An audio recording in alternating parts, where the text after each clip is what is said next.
this time, I'd like to bring up Mayor Dale Christie for this month's presentation on the IRA Civic Center.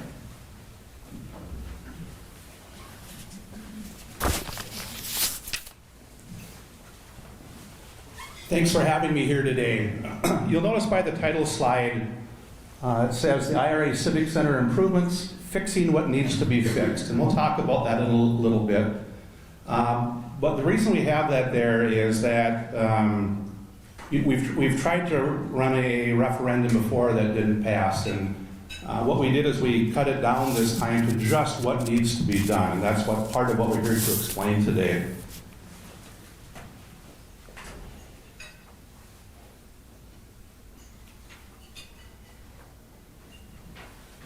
So I'm going to talk briefly about the history of this, the public input portion, roof failure, refrigeration, the steering committee, the project cost, and the funding.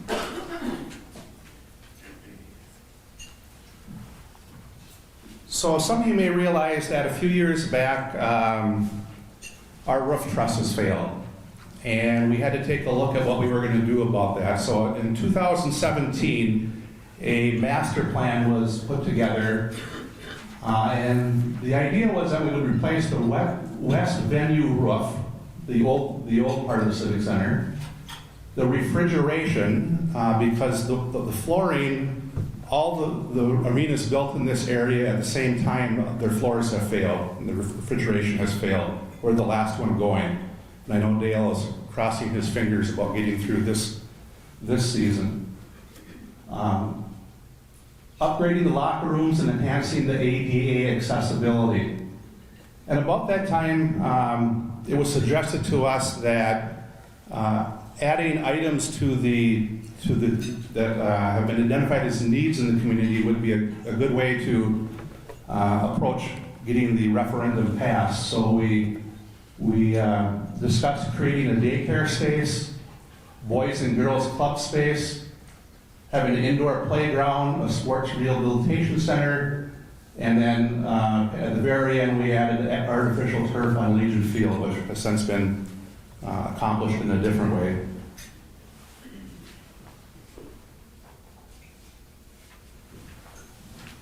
So the total opinion of cost for that project was $28 million. To pay for those improvements, we proposed a local sales and use tax.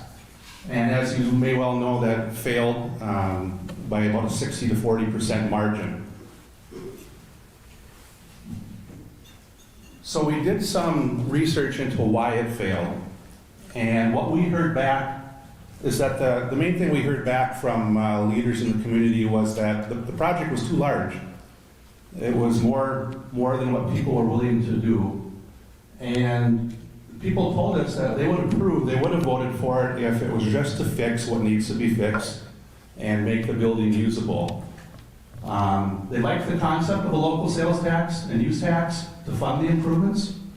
There may be another slide here that says this, but the majority of the people who use our Civic Center do not live in the city of Grand Rapids. It is funded 100% by the city.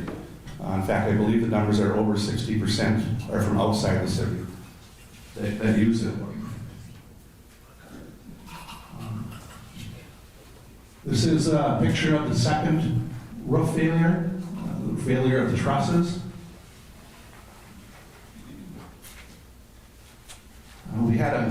When this happened, we had a structural engineering firm come into town and took a look at it. The original trusses were from 1962. They were designed to carry a 20-pound per square foot load on them. The current state building code is 46 pounds per square feet. And so that's part of the reason they're failing, and then there's the age of them. They're over 60 years old, and they're beginning to deteriorate. So this is information from one of the engineers that took a look at it. It's a dangerous condition. It needs to be corrected. In the meantime, before we can get it corrected, we either needed to close it down or put up signage to warn the public and employees that the building is dangerous. They recommended that the west facility should not be used in the winter months. unless some things were done. So we chose to, while we could get this project going, we chose to do a few things to keep it open because it is such an economic, has such an economic impact on our town. So we are clearing the roof with just about any amount of snow, which has added a significant financial impact on the budget. And that they said the venue should be closed during any significant snow event.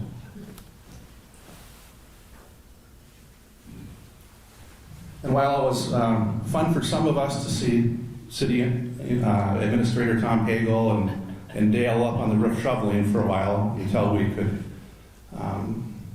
figure out how to handle that, we realized after a while this wasn't financially feasible to keep doing that. So we have been removing the snow at $15,000 per year and notifying the public with signs on the doors. So the arena is about 60 years old. The refrigeration went in 1968, and we use a coolant called R22. R22 has been banned in the United States from further production, and so arenas across the country are scrambling to adjust to that and put new coolant in. And so not only do we need new coolant, we need a new condenser and the ability to cool the arena. It's expensive to operate two separate systems, and we demand charge reduction of $5,000 a month with one system. So, a steering committee was put together with some names that you might recognize from around town to make recommendations on the following things. We charged them to look at four things. Those four things are what kind of roof structure should be used to replace the west venue roof? What locker room configuration should be used? Should there be a common viewing area between both venues? And how should we pay for the improvements? That committee was made up from a broad cross-section of people in the community, both people who use the facility on a regular basis and those who don't. We have members at large. We had the school district represented, the chamber, Star of the North Skating Club, the Hockey Association, Visit Grand Rapids, some city representation. Who am I missing here? I think that kind of covers it, but a number of these people on this committee are not people who use the arena on a frequent basis. So the funding review, the committee looked at the following option to pay for what needs to be done. They took a look at the local option sales and use tax that I'm here to talk about with you today. They took a look at just increasing property taxes, which is still what will happen if sales tax does not pass. They took a look at food and beverage taxes and found that would not generate nearly enough money, or the years it would take to generate that were a long time in the future. And we took a look at lodging taxes, which are currently utilized by Visit Grand Rapids to promote the region. We looked at increasing the rental rates. The state average is $210. The metro is more than that. We're at 184, at least the time this was put together. I don't know if we're still in that ballpark. So a lot of people say, well, just raise the prices of using it. Well, you would have to double the price to even have come close to paying for it, and the users just wouldn't do that. I mean, if we doubled the price, they would have the amount of usage they would use. So, the committee made recommendations on the following. They believe we should replace the trusses with wood as similar as possible, wood as similar as possible to the current trusses, or something similar to it. I don't know if you're familiar with the wood inside the arena. We're one of the most unique features in the state. People from across the state come here and look in awe at something we're just used to having. The cost to do the exact same thing would be, to use the wood that's up there would be well beyond the means of doing. But we are looking at doing something as similar as we can. We're looking at the locker, they recommended we look at the locker room configuration. Right now, there are showers shared between 2 locker rooms, and since the time the arena was built, girls hockey has become involved. And so you may have girls in one locker room, boys in the other, and there's that common area that the arena has done the best they could to alleviate that situation, but we're taking a look at how that should be handled. And we also looked at whether there should be a common viewing area between the two. Most arenas that have 2 arenas next to each other have a viewing area where you can go from one to the other and watch them both. This was deemed unfeasible for both cost and some other reasons. So, again, we're looking at fixing just what needs to be fixed. You can see on the left-hand side is the view from the lower, from the arena floor. We will look at new ice sheet, new flooring, dasher boards, etc. A new ice plant up on the northern end. And upgrade, one of the things when we touch the building now, we have to make sure it's ADA compliable. So we're looking at we will be putting a elevator in. If you're not familiar with the arena, when you come in the main doors on the east side, to get up to watch a hockey game, you have to go back up the doors, head south, head west up a fairly steep hill, and then come back north again. And so there's no way to get to a viewing area currently if you are in a wheelchair. On the right-hand side, we have the new wood trusses that would be put in, new fire sprinklers and lighting, which would save operating cost. Again, we'll have an elevator and a family bathroom. The upstairs lobby will be renovated with meeting rooms and new concessions and exterior windows. And we'll take a look briefly at a couple of those items. This will be what the upper lobby looks like. You can kind of see where the viewing area is up above. But on the right-hand side, where currently is what's called the crow's nest, that will be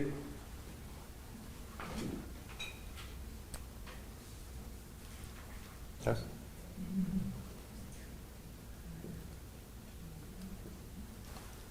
That will be single. Can you hear me? Yeah. Okay. On the right-hand side, that will be extended out diagonally to allow for more floor-to-ceiling windows where people in wheelchairs or people who aren't able to stand or would prefer not to stand, there will be more viewing area for people in the lobby.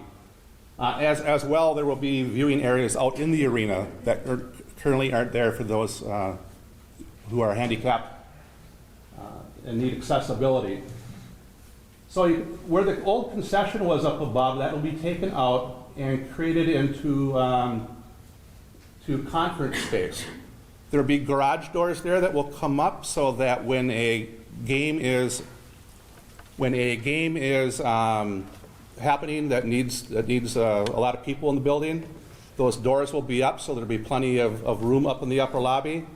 But during off times, when it's not being used, those can come down and there'll be additional meeting space available in the community.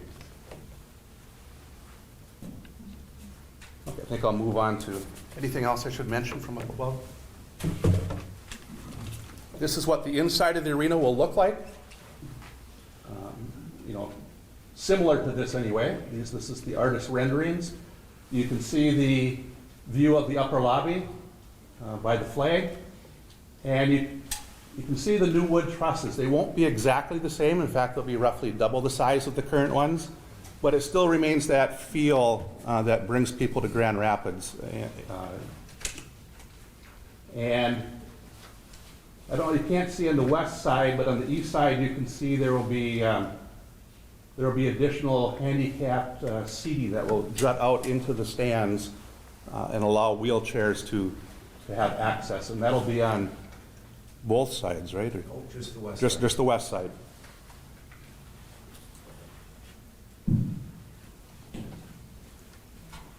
Thank you. This is a look at the lobby facing east.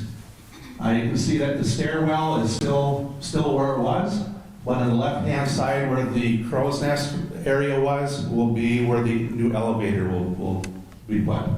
And then plus that diagonal section there, again, is more room for people, handicapped or elderly who want to sit down to watch the game, can do that in warmth.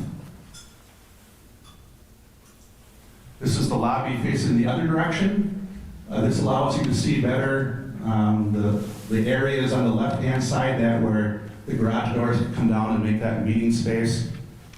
But while a game is going on, at least a high school game is going on, those will be up to allow for more area there.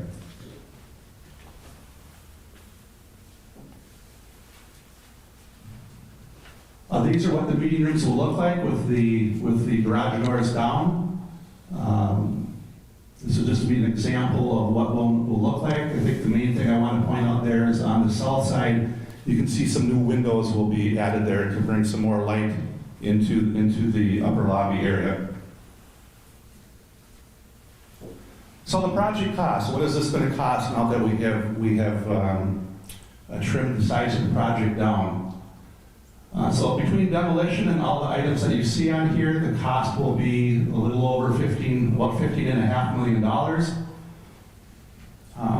The project had more items in it, but with inflation, we've chosen to keep that number where it was at before. So what we've chosen to do is take out the improvements that were going to be designed for the parking lot, both on the upper west side and then all of it, but especially the upper west side.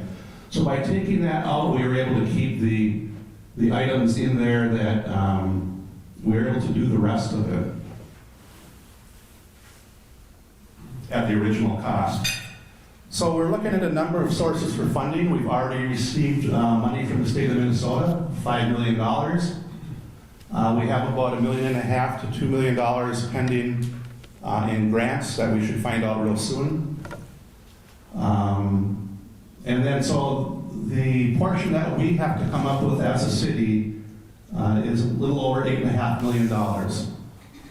And that can come out, we have different options to do that, but the main option the city has is property taxes. So the project will begin in April, and if the sales tax doesn't pass, we'll be paying with it through property taxes.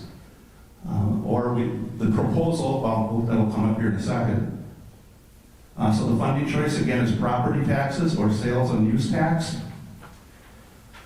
So the council believed it should be the option of the citizenry to decide which way they want to pay for it. And so the majority, as I mentioned before, the majority of the users are non-residents. ISD 318, which is one of the major tenants, over 60% outside the city. Graha, the Hockey Association, 60% non-residents. The University of Minnesota estimates, we had a study done a few years back, that the sales tax would generate just under 60% of the revenue from non-city residents, from those outside the city and outside the area in general. So I think that last line is actually fairly important. One of the things I hear when I'm going around town is, well, that sales tax will stay there forever. You're just going to be a way to collect more money from everybody. By law, the local sales tax has to expire when the money has been collected. And it's estimated to be about 6 years. And we were fairly conservative in that. We believe it will be less than 6 years to capture that money, but we're being conservative and saying it will take 6 years to do that. And at that time, the sales tax will expire. And if a future council decides they want to use or try to see if people are interested in the sales tax again, that would have to be voted on by the residents. It just can't be imposed by the city. So, the latest estimates we have is that based on last year's tax capacity, or this year's, but last year's amount, per $100,000 of a residential property would be an increase of $78 a year. So those of you who have homes in town can do the math on that. And those of you, many of you in the room, or most of you, have commercial property. And so for the first $150,000 of value, it'll be $117 per year, and then for each additional $100,000, $155 per year. And I just wanted to mention, as we're looking at the city from a business perspective, I asked Tom to put together some numbers for what would it cost for a business in town. Let's start with the biggest business in town, Blanded Paper Company. A business that we wanted to keep in our community. Based on property taxes, they would pay over $1 million for this project. Based on a sales tax, they would pay a little over $100,000. So there's about a $930,000 difference just for Blandon in having a sales tax versus a property tax. And I know that would be scaled down for most of the other businesses in the room, but that ratio is fairly similar depending on the type of business you have. The timeline, the bids have been awarded. We approved the last bid in mid-late August. Construction will begin on April 3rd, and it has to be complete by November 30th. So there's a real tight timeline. Part of our contingency on the bids is that the contractors have to be able to get their product here by the time the project starts. In fact, we have put an area aside, and some of them are going to be, over the course of this winter, or even this fall, will be bringing the materials in that they need so they can start and get going immediately on April 1st or April 3rd. University of Minnesota estimates the Civic Center generates a little over $3 million annually, which supports about 48 full and part-time jobs in the community. It keeps our hotels and restaurants viable in the winter months. The years where there's no snow, snowmobilers don't come. It's too cold. Sometimes people don't come. But hockey players seem to come in no matter what the weather is. And I really want to stress that the building is not just for hockey players. There are all sorts of other things that happen in there, including in figure skating and others, but there's a lot of off-ice activities as well. There's trade shows, a number of community events, banquets, performances, meetings, and the school district uses it for all sorts of things. It's also besides the school district using it for prom and snowball on occasion, post-prom. It is the school district's or the high school's evacuation center, if needed. And it's also the community's evacuation center if there's a community disaster.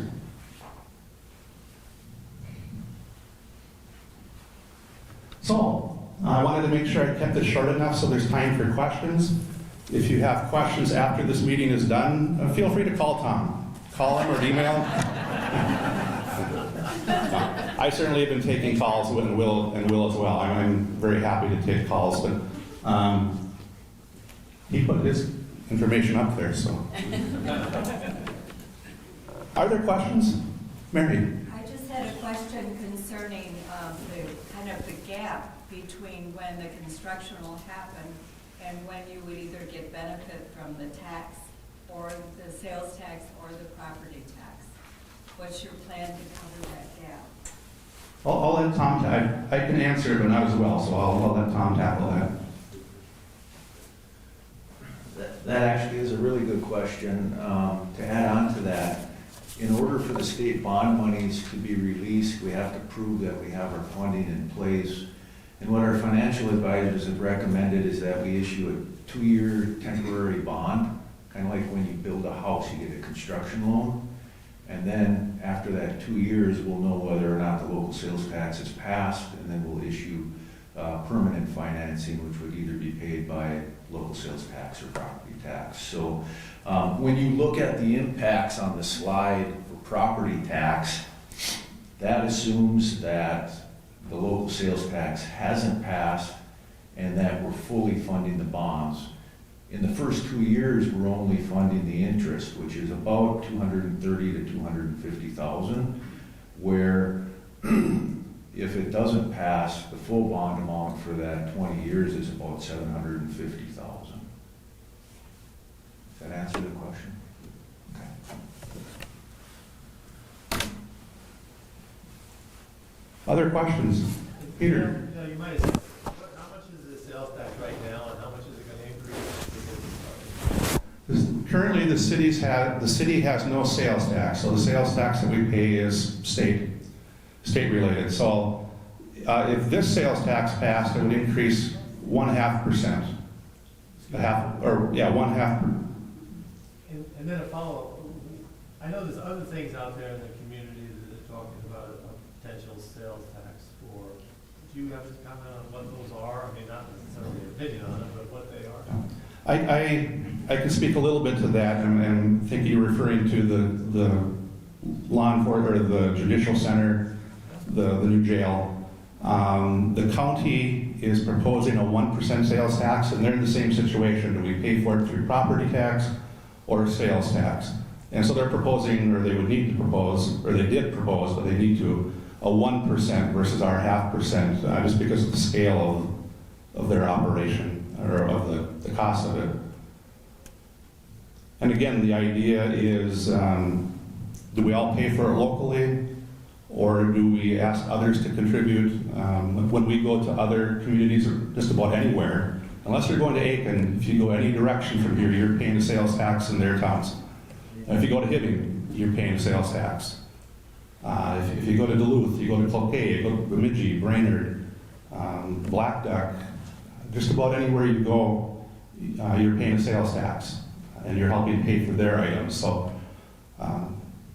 that's one of the arguments, to at least give people the option of it. The other is just to give people an option. Which way would you prefer to pay for this? Mark? Mayor, when I looked at your revenue income, were there any discussions on naming opportunities or marketing dollars within the arena? And then long-term, is there going to be an endowment set up to hopefully offset some of the expenses for maintaining this facility 15, 20 years from now? Good question. We are proposing giving naming rights to a business or organization. We felt that we had one in place. That's not going to happen now. So if there's anybody in the audience who might be interested, or might know somebody who's interested, have them call Tom. We do have the naming rights still available at this point.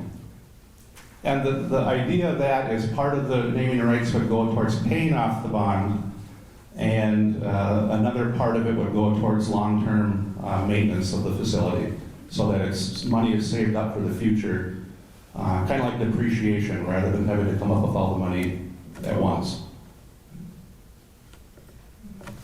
Clarification, if in fact the votes do not pass for the sales tax for either project, and I'm assuming that the city resident owners that own property would be paying basically an additional amount for the civic center and an additional amount on their property taxes for the jail project.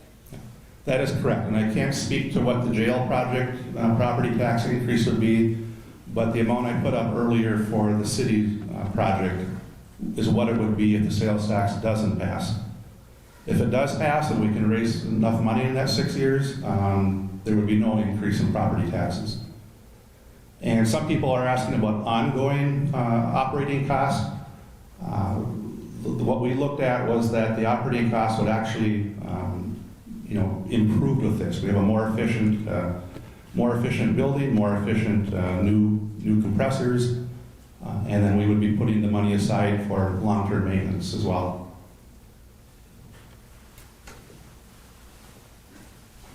I think to add on to that, up until 2019, we were actually in the red on the operations with the IRA Civic Center. We were to about, 175,000 in the red on our reserves.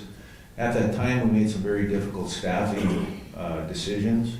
We ended up getting out of the concession business. eliminating a position up there. We did some changes with our maintenance, full-time maintenance folks, where they no longer work there full-time, 12 months out of the year. We actually share them with the airport. And what that resulted in is we went from losing money each year to ending up between 90 and 100,000 in the black revenue over expenses. So one of the few arenas, ice rinks in the state that actually are in the black each year. So hard decisions, but proud of what Dale did there, turning that around. Tammy? Dale, will the arena be closed completely during that time frame from April to November as far as, for construction and whatnot?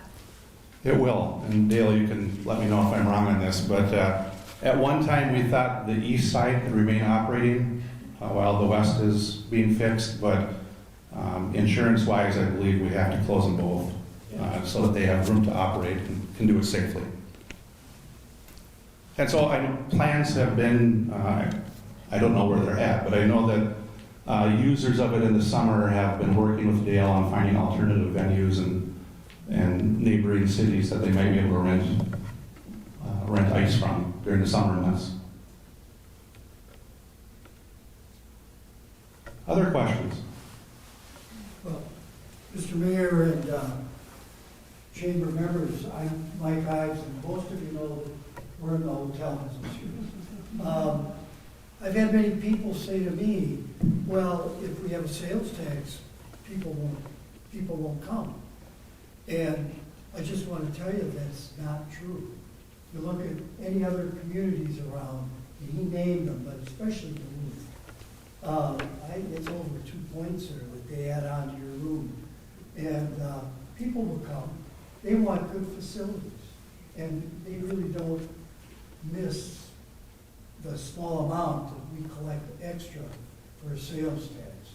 And I highly recommend that we go the sales tax route.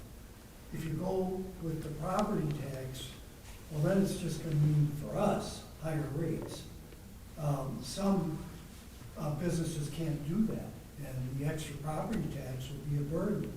Also, when you're trying to bring other businesses in, one of the things they'll focus in on is what's the tax base in the community. And if you're on a property tax basis, it just jacks that number up and makes it harder to recruit new business with more jobs. So I just wanted to say that, Mr. Mayor, I strongly favor the sales and use tax. Thank you for that. These guys have to be neutral by law. I don't. So I appreciate that. I think we took, these guys just have to present the facts. I agree with you, and we took a really close look. That's one of the things we were very serious about as a council, taking a look at how would this affect business, and it's going to go up either way. What's the best way to do it to alleviate the impact on residents and businesses? And so I believe it's best to do sales tax, but we're giving the residents that option. They can vote no, but I do want to say that we learned our lesson from the past past asks that we've had for sales tax. We are doing the bare minimum here. ADA compliance, retrofitting the ventilation system, fixing the roof, fixing the floor. We're doing just what needs to be done. And that's what we heard the last time around. If you just would have gone with what needs to happen, we could vote for that. Not everybody, but we heard a lot of that. I saw a hand over this way. Lauren? Just a couple of things. The legislature is pretty strict on approving a city to be able to have the vote for a sales tax. And that it has to be a project that is regional wide. If it's a city obligation only in and of itself, there's very few of them that are ever approved to go down the route of imposing a sales tax.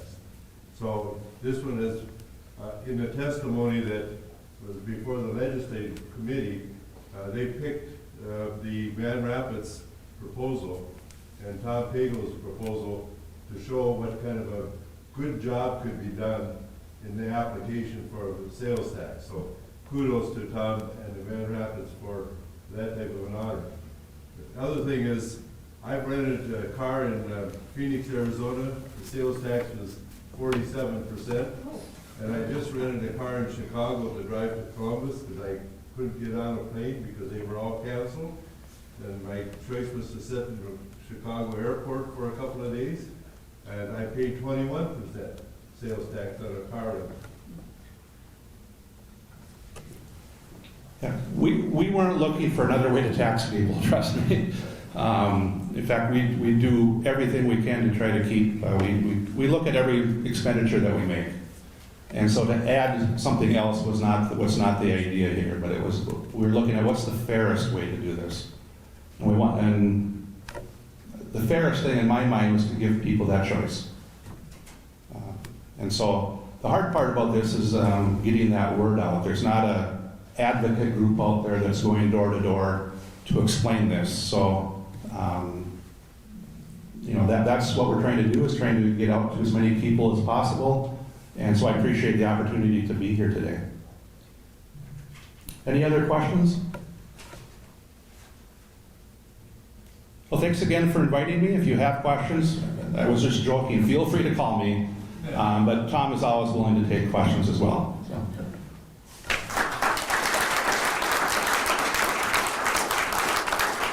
Thank you, Mayor Christie. Well, that's today's luncheon. Next month will be the United Way. So once again, thanks everybody for coming.